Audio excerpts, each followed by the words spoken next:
Halo semuanya, balik lagi di channelnya Biology in Life. Kali ini kita akan belajar bersama mengenai mekanisme ikan air tawar versus ikan air laut dalam menyesuaikan diri dengan lingkungannya itu seperti apa. Oke, mari disimak ya teman-teman. Jadi aku telah mempersiapkan dua gambar skematis. Yang di sebelah kiriku ini gambar A, ikan air tawar, dan yang sebelah kanan itu gambarnya ikan air laut. Nah, di sini aku udah menyiapkan 4 poin. Yang pertama, kita fokuskan diri kita pada ikan air tawar. Nah, ikan air tawar itu lingkungan tempat hidupnya itu lebih hipoosmotik. Nah, hipoosmotik itu apa sih? Hipoosmotik adalah suatu keadaan di mana zat-zat terlarut di dalam tubuh ikan itu konsentrasinya lebih besar daripada lingkungan luarnya. Nah, gimana sih cara ikan air tawar dalam menyeimbangkan diri? Yaitu dengan cara meminum air sedikit. Nah, teman-teman, kenapa sih? Karena jika keadaan lingkungan hipoosmotik, maka air yang ada di lingkungan luar itu akan terus-menerus masuk ke dalam tubuh ikan karena menyesuaikan. Pada dasarnya, suatu zat itu akan mengalir dari keadaan atau lingkungan yang konsentrasinya itu eh, rendah ke tinggi. Nah, jadi kan lingkungan luarnya ikan itu rendah. Nah, secara otomatis lingkungan luar ini atau air yang ada di lingkungan luar akan masuk ke dalam tubuh ikan.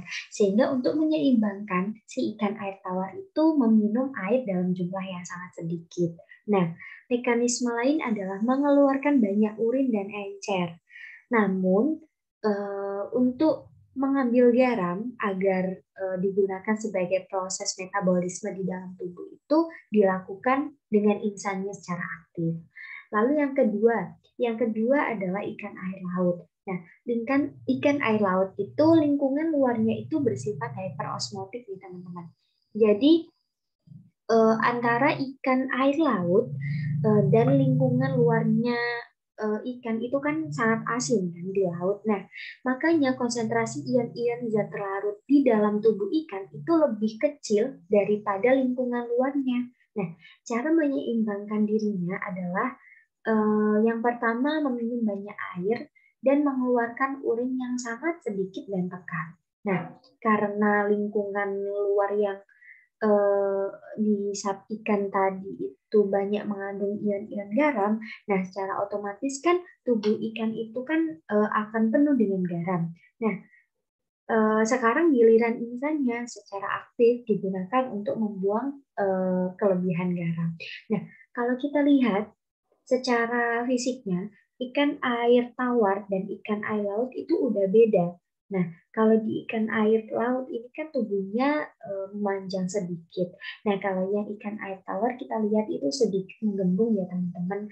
Nah, terus panah-panah tadi ini eh, mirip dengan apa yang aku jelaskan ya. Seperti ini, pengeluaran air dalam urin yang banyak dari ginjal. Jadi ginjalnya itu digunakan sebagai sistem sekresi. Begitu juga dalam ikan air laut. Seperti itu, teman-teman. Nah, dari penjelasan tadi, aku dapat mengambil 3 poin penting lagi. Yang pertama, organisme secara aktif mengatur sistem osmosisnya tanpa tergantung lingkungan sekitar. Yang kedua, jika hidup di lingkungan hipoosmotik, maka akan membuang kelebihan air. Nah, ini itu terjadi pada ikan air tawar ya. Yang ketiga, jika hidup di lingkungan hyperosmotik, maka akan terus-menerus mengambil air untuk mengatasi kehilangan air.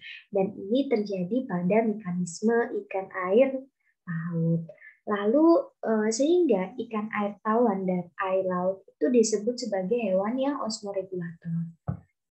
Nah, osmoregulator itu suatu makhluk hidup di mana lingkungan internal dan lingkungan luarnya itu tidak sama. Makanya agar tetap seimbang, dia itu disebut sebagai hewan yang osmoregulator yang secara terus-menerus menyeimbangkan keadaan atau keseimbangan lingkungan tubuhnya dengan lingkungan luarnya. Nah, osmoregulator ini itu dilakukan agar seluruh sistem kehidupan dalam tubuh ikan mencapai keadaan yang homeostasis.